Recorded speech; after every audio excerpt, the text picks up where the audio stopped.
आप कहते हैं मुसलमान ना आए, तो हमको इससे लगता है कि आप जो है हिंदू मुस्लिम ध्रुवीकरण की कोई राजनीति खेल रहे हो। भारत के हिंदुओं ने कितना बड़ा संयम बना करके रखा है। आज तक एक केस ऐसा रिपोर्ट नहीं हुआ कि भारत में रहने वाले किसी बांग्लादेशी को कोई खरोंच आई हो। योगी आदित्यनाथ जी आखिर राजनीतिक व्यक्ति है ना, राजनीति में काम कर रहे हैं तो राजनीतिक बयान ही तो देंगे, इसमें क्या दिक्कत है। वो दे रहा है ठीक है, लेकिन हम अपनी तरफ से हमारी बात कह रहे हैं। जो बड़ा होगा उसको काट के छोटा किया जाएगा ताकि छोटों के साथ बराबर हो जाए, या जो छोटा होगा उसको तान के बड़ा किया जाएगा। ये हमको समझ में नहीं आता है। बराबरी का मतलब क्या होता है? बराबरी का मतलब ये थोड़े है कि किसी के धर्म में हस्तक्षेप कर दो। ये है कि ईसाइयों को क्यों छूट है, ईसाई ईसाई को क्या कुंभ में लेना देना है। लेकिन किसी एक आदमी ने वक्तव्य नहीं दिया कि कोई ईसाई ना आए वहां पर, मुसलमान ना आए। ये जो बात है ये अलग तरह की बात है। हमारा ये कहना है कि वहां पर जो व्यक्ति ये मानता है, जिस जो व्यक्ति माने जिस व्यक्ति के धर्म का दर्शन ये मानता है कि गंगा यमुना के स्नान से पुण्य होता है, पाप का क्षय होता है, वो आए। तो वो जो है सनातनी हिंदू है।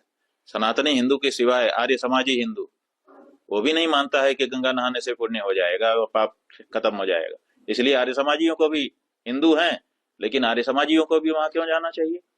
इसी तरह से जैन को, बौद्ध को, इसी तरह से जो ये हैं अपने ईसाई हैं, भाई हैं, ये सब भी तो हैं।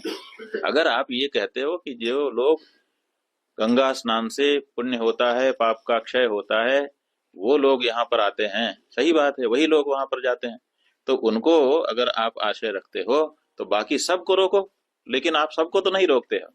आप कहते हैं मुसलमान ना आए, तो हमको इससे लगता है कि आप जो है हिंदू मुस्लिम ध्रुवीकरण की कोई राजनीति खेल रहे हो।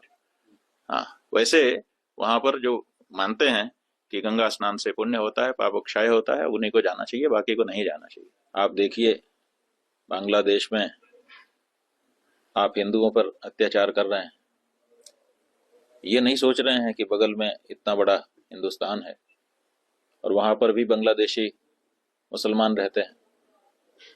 भारत के हिंदुओं ने कितना बड़ा संयम बना करके रखा है। आज तक एक केस ऐसा रिपोर्ट नहीं हुआ कि भारत में रहने वाले किसी बांग्लादेशी को कोई खरोंच आई हो। लेकिन ये सब लंबे समय तक कैसे चलेगा, इस बात को भी बांग्लादेश की जो हुकूमत है और वहाँ के जो लोग हैं उनको समझने की जरूरत है। सब एक दूसरे से जुड़े हुए हैं। आप ये न समझिए कि केवल बांग्लादेश में हिंदू हैं और आप उनको वहाँ घेर लोगे तो सब समाप्त हो जाएंगे। बाकी जगह भी हिंदू हैं और सब कहीं ना कहीं जुड़े हुए हैं, तो सबको चोट लगती है, पीड़ा होती है। इसलिए विचार करके कार्य करो। बांग्लादेश के लोगों से भी हम यही कहना चाहते हैं। सरकार को कदम उठाना चाहिए। देखिए हमारी प्रतिनिधि तो सरकार है, हम सीधे इसीलिए नहीं बोल पा रहे हैं क्योंकि हमने अपनी सरकार बना करके रखी हुई है। हम अपेक्षा करते हैं कि जब हमारे ऊपर कहीं चोट आएगी, चाहे देश में चाहे विदेश में, तो हमारे देश की सरकार खड़ी होगी। आखिर हिंदुओं का एक ही तो देश है, इस दृष्टि से कि यहाँ हम बहुसंख्यक हैं। तो हिंदू राष्ट्र भले नहीं है हम, लेकिन हिंदू बहुल राष्ट्र तो है।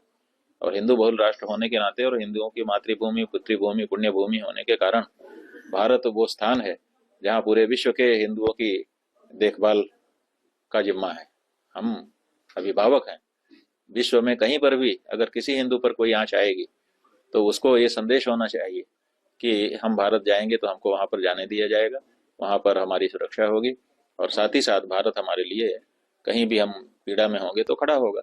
ये संदेश देने में भारत की वर्तमान सरकार विफल हो रही है। अब ये तो मिथक है, अभी तो मंदिर बन रहा है, मंदिर बनने के बाद कितना सम्मान दिया जाएगा ये देखने की बात होगी। अभी तो बन रहा है ना, अभी ये कैसे कह सकते हैं। बन जाने के बाद पता चलेगा कि बनाने वालों का क्या हुआ। कोठारी बंधु कार सेवा करने के लिए आए थे, है ना, और बाद में क्या सम्मान हुआ है पूरा देश देख चुका है।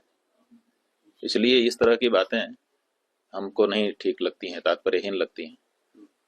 जब वहां पर आपने उद्घाटन का, प्राण प्रतिष्ठा का एक तथाकथित कार्यक्रम किया, वहां कुठारी बंधुओं का कौन सा सम्मान दिखाई दिया बताइए। कितनी चर्चा हुई। अशोक सिंघल जिन्होंने अपना जीवन लगा दिया, उनकी कितनी चर्चा हुई आपके 22 जनवरी के कार्यक्रम में, आप बताइए।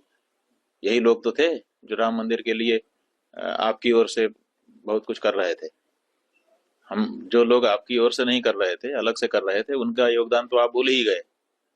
जैसे हमारे गुरुजी महाराज, उन्होंने कितना मुकदमा लड़ा, कितने प्रमाण पेश किए, कितना सारा इसके लिए प्रयास किया, कितनी गालियां आपकी सही, आप उनको भूल गए। वो तो हम मानते हैं कि भाई आपकी तरफ से ही नहीं थे। जो आपकी तरफ से थे, कोठारी बंधु तो आपके आह्वान पर आए थे, अशोक सिंघल तो आपकी तरफ से पूरा जीवन लगा रहे थे। लेकिन 22 जनवरी को जब कार्यक्रम हुआ, ये जो अग्रणी पंक्ति के योद्धा थे, उनका कितना सम्मान हुआ हमने देखा। इसीलिए तो हम जब अयोध्या गए तो हमने कहा हम यहाँ कीर्ति स्तंभ बनाएंगे, उन सब का स्मरण करेंगे जिन्होंने इस पुण्य कार्य में अपना अपना योगदान किया है, और हम करके दिखाएंगे।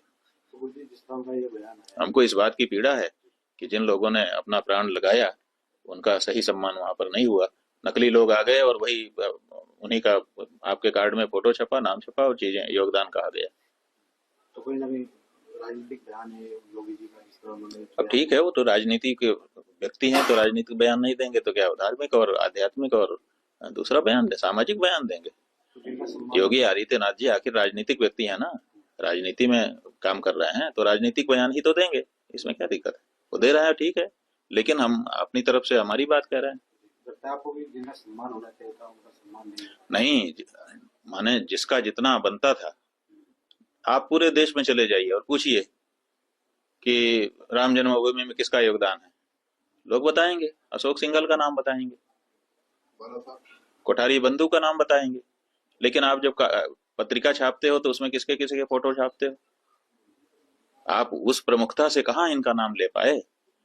बहुत सारे जो लोग हैं उनसे जुड़े हुए, उनकी पीड़ा है, वो हमसे आके बोलते हैं कि हम लोगों को साइड लाइन कर दिया गया।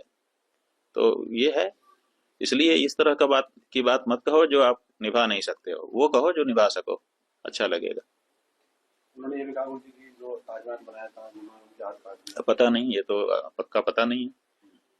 और हाथ काट लेने का क्या मतलब है, वास्तव में हाथ काटे गए थे कि मुहावरा है कि क्या है। और ताजमहल जिसने बनाया, हम लोग तो मानते हैं कि वो मंदिर है, भगवान शिव का मंदिर है, तेजो महल है। अब आप कह रहे हैं ताजमहल जिसने बनाया, ताजमहल जिसने बनाया कह करके आप ताजमहल को मान्यता दे रहे हो। काहे को हमारे सीने में खंजर भोंक रहे हो भाई, हमारी आराधना स्थली को आप अगर नाम बोलो तो तेजो महालय बोलो, नहीं तो मत बोलो। यूसीसी है क्या, समान नागरिक संहिता, यूनिफॉर्म सिविल कोड, तो यूनिफॉर्मिनिटी कैसे बनेगी, समानता कैसे आएगी।